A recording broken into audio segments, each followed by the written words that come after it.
Oral, donc je me suis fait une anti-sèche. Je suis plus à l'aise avec l'écrit, vous allez voir ça.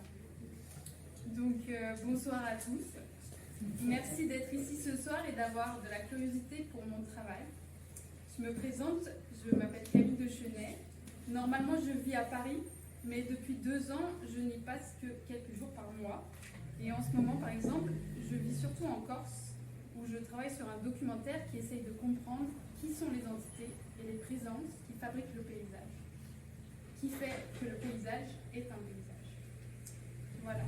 Normalement aussi, je suis réalisatrice de films, mais il m'arrive d'être photographe ou même d'écrire des textes pour des revues ou des scénarios. Et il m'arrive aussi de faire de la philosophie, et notamment autour de l'écologie, de la philosophie de l'écologie, de l'éco-philosophie. Pour atterrir à Barème, j'ai postulé à l'appel à projet de résidence de territoire autour du thème « Résister », en présentant un projet de film que j'ai commencé à réfléchir il y a quelques années autour d'un personnage de résistante ayant réellement existé et ayant œuvré, d'après les traces et les récits qu'on a sur elle, surtout dans votre secteur. Cette résistante avait plusieurs pseudonymes, mais celui sous lequel elle est restée dans l'histoire est Christine Granville. Si vous avez des informations sur Christine Granville, je suis preneuse. Ce qui m'a intéressée dans le fait de faire un film sur elle, ou plutôt un film avec elle, c'était de voir ce que déclenchait un travail sur la résistance, plongé dans notre époque. Voilà. Ensuite, pour l'anecdote, quand je suis arrivée à Barème il y a 3 jours, je me suis demandé comment apprendre à connaître le territoire sur lequel j'arrivais en résidence. Donc, avant d'aller à la rencontre des habitants, je me suis dit que le mieux serait d'en savoir un peu plus sur le sol qui m'accueille. Alors, j'ai appelé un ami géochimiste qui m'a conseillé d'aller voir le stratotype du Barémien à Angles. J'y suis donc allée ce matin et j'ai pu observer ce millefeuille sur lequel vous habitez et sur lequel une partie de la résistance a eu lieu. Donc mon ami m'a donné un peu plus d'explications sur ce que j'ai vu, peut-être que vous êtes déjà au courant, je vous le rappelle. Le sol est composé de strates de roches calcaires et de marne. La marne, ça vient surtout des continents, le calcaire des océans. Donc quand vous voyez une couche de marne, la couche qui est plutôt foncée, on en déduit que l'océan était en dessous. Quand c'est une couche de calcaire, l'océan était au-dessus.